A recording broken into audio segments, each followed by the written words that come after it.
Hello, I'm Keith and welcome to Home Media Minefield Supplemental, helping you with information to navigate the complexities of home cinema and home media entertainment. And this is the first of a series that I'm calling Home Media Minefield Supplemental because this is filling in information on releases that I've already covered but have since come out as a new release. And the film in question, in case you haven't realised from my badges, is actually Batman v Superman Dawn of Justice, which I did a review of the Blu-ray about 2 months ago in anticipation of the Justice League Zack Snyder cut, which at the time was showing on Sky and HBO Max. Now, as it happens, this week that film has been released on physical home media, and hopefully I'll be able to get around to watching and doing a review of that at some point soon. But in the meantime, about a month after I put that video out, Warner Brothers decided to re-release what they've called Batman v Superman Dawn of Justice, the Ultimate Edition Remastered. So this does come with some differences. At the time I reviewed the Blu-ray, the 4K UHD was available, but as I said, they've since re-released it again. This is the packaging. It's in just standard packaging, a standard 4K keep case with a slip cover, the same artwork on both, and it's just a single disc edition. Now, some regions do also include a digital download copy, but the UK one is just the 4K disc.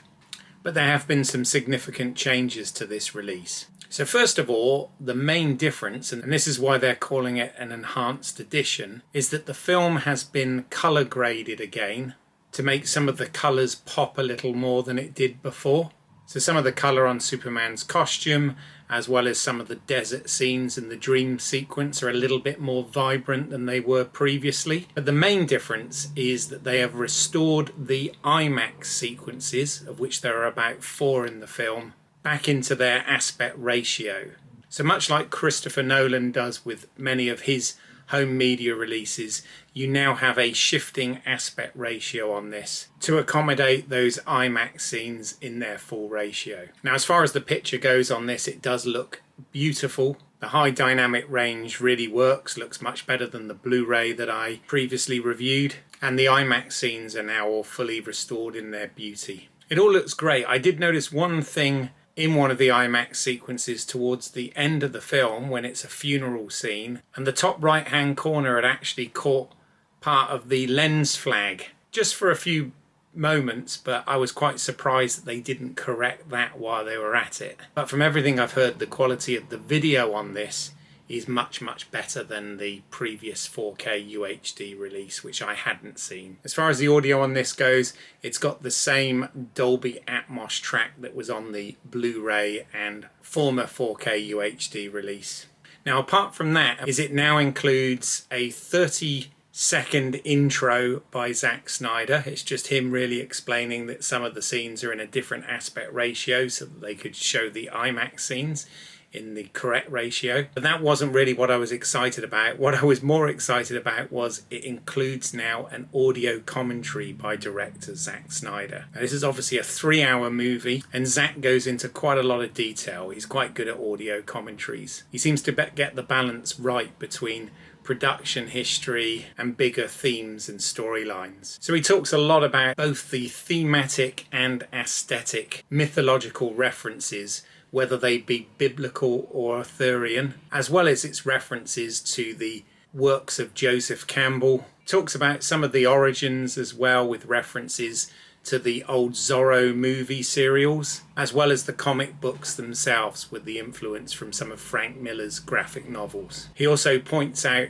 film references in it, not just to his own films like Watchmen, but also to other classic films like 2001 and Star Wars. So there's quite a lot of fun facts thrown in with that. But he does talk a lot about the actors and the crew on this and gives everyone due credit, and talks very much about the filming. How even though that this is a very effects heavy film and a lot of it was done on sound stages using green screens and visual effects, there was a lot of location work, with Detroit doubling for Gotham and Chicago doubling for Metropolis, as well as using those locations to double for real life locations as well, such as Washington. So it's quite a fascinating and detailed listen.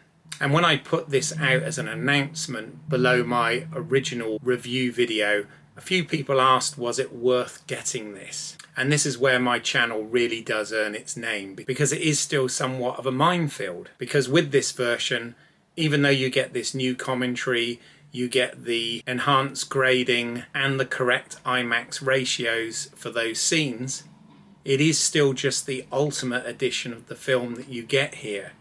You don't get the theatrical cut of the film, and you don't get the 3D version of the film. And on top of that, you also don't get the 2+ hours of bonus material and special features that I already reviewed on the previous release. So I guess what I'm saying here is, if you want to be a completist, you really need to buy this version as well. Now, I said when I did the review that I wasn't going to upgrade to the 4K UHD edition that was out at the time. And I'm kind of glad that I did wait until this version, because I do feel that I'm getting more now. But, you know, this is just one of those studio cash grab type things where you have to double dip if you want to get everything. Now, this version is available everywhere.